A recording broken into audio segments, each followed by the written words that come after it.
নমস্কার বন্ধুরা, সকলে কেমন আছো? আশা করছি খুব ভালো আছো। মিষ্টি মেয়ে মানব চ্যানেলে নতুন একটা ভিডিওতে সকলকে স্বাগত। সকলকে জানাই আমার তরফ থেকে শুভ মহাষ্টমীর অনেক অনেক প্রীতির শুভেচ্ছা ও আন্তরিক অভিনন্দন। তো আজকের বেরিয়েছিলাম মূলত ফ্যামিলির সাথে। তো আমি, খোঁচু, বাপি, মা আমরা চারজনে বেরিয়েছিলাম একটু লেট করেই, সেজেগুজে একটু লেট করেই বেরিয়েছিলাম, যার জন্য তাড়াতাড়ি এসে মোটামুটি আমাদের খিদে পেয়ে গেছে। আমার এই অষ্টমীর লুকটা কেমন হয়েছে সবাই কিন্তু অবশ্যই কমেন্ট সেকশনে এসে জানিয়ে দিও। আর উত্তরপাড়ায় মোটামুটি দুটো ঠাকুর দেখেই চলে এসেছিলাম, তারপরে আর কোনো ভিডিও ক্লিপ নেওয়া হয়নি। তারপরের দিন সকালে মানে নবমীর দিন সকালে আমরা মামার বাড়ি চলে আসি, মানে আমি মামার বাড়ি চলে আসি। এটা তো আগের বছরের ব্লগেও আমি বলেছিলাম, তো সেটাই করেছি, এইবারেও মামার বাড়ি চলে এসেছি।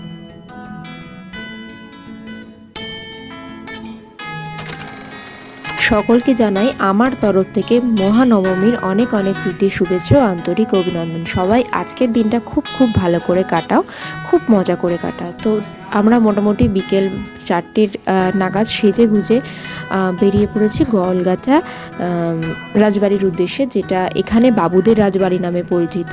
তো বেসিক্যালি আমরা এখানে গিয়েছিলাম ফটো সেশন করার জন্য। গোয়ালগাছা রাজবাড়িতে খুব সুন্দর সুন্দর বেশ ফটো ওঠে, মানে বিগত 4-5 বছর হলো এই গোয়ালগাছা রাজবাড়িতে আমরা যাচ্ছি, মাঝখানে 1 বছর গ্যাপ গিয়েছিল। আর এই বছর কিন্তু ফার্স্ট টাইম আমরা 4 ভাই বোনেরা একা একা ঠাকুর দেখতে, মানে প্যান্ডেল হপিং করতে বেরিয়েছিলাম।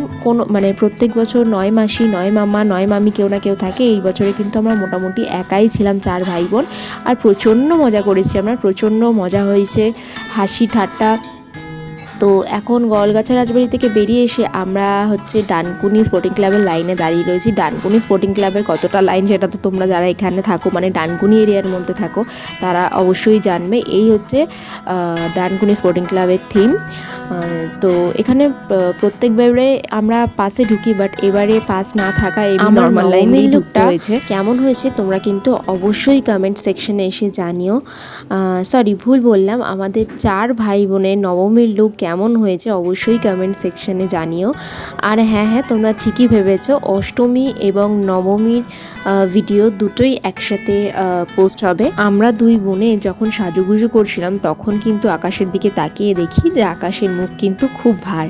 তো তখন একটু আমরা ভয় পেয়ে গেছিলাম, যদি বৃষ্টি হয়, তার উপরে শাড়ি পরছি, কী যে হবে। তারপর যখন বেরোলাম তখন দেখলাম মোটামুটি ওয়েদারটা ক্লিয়ার হয়ে গেছে। তাই ভগবানের কৃপায় সন্ধেবেলার দিকটা বেশ ঠান্ডা ঠান্ডা ওয়েদার ছিল, খুব একটা গরম হয়নি। আর এই ডানকুনি, চণ্ডীতলা, কালীপুর বা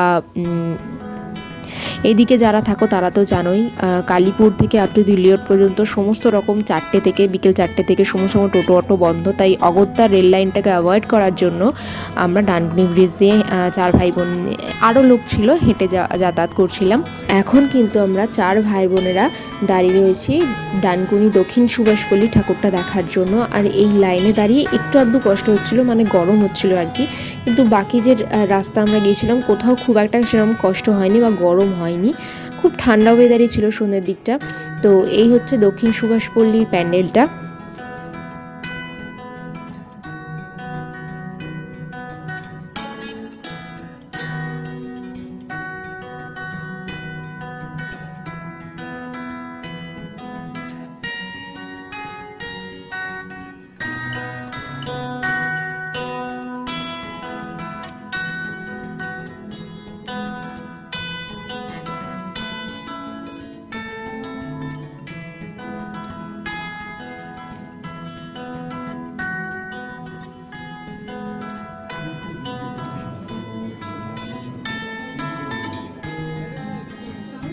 হাঁটাহাঁটির পর মোটামুটি সবারই আমাদের খিদে পেয়ে গেছে, তাই আমরা সবাই মিলে, মানে 4 ভাই বোনেরা ঠিক করলাম আমরা একটা রেস্টুরেন্টে গিয়ে রাতের খাওয়া দাওয়াটুকু সেরে নেবো। তাই ওখান থেকে দক্ষিণ সুভাষপল্লী থেকে কাছাকাছি একটা রেস্টুরেন্টে গিয়ে আমরা খাওয়া দাওয়া করে নিলাম। আমাদের ডিনারে ছিল হাক্কা নুডলস, এগ হাক্কা নুডলস, চিকেন মাঞ্চুরিয়ান।